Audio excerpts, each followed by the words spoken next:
So my brisket's done cooking after 12 hours and 15 minutes.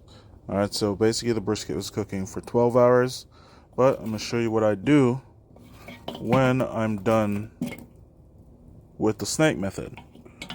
I go through and I find where the charcoal has been lit and I move those off to the side. Okay?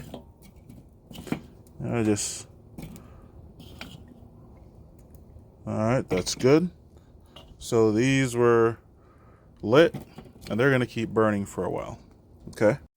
Now I have saved back all of this here because none of this has been lit. Now all we got to do is shut everything down.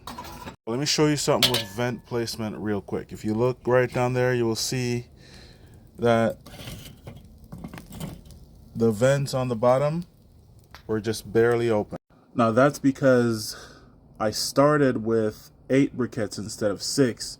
My temps got up to 275, so all I did for this was close the vents down pretty much almost all the way, right?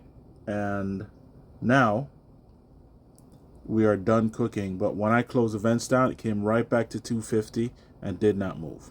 If you don't believe in the snake method, it's only because you've never used it accurately. And you probably never used B&B briquettes.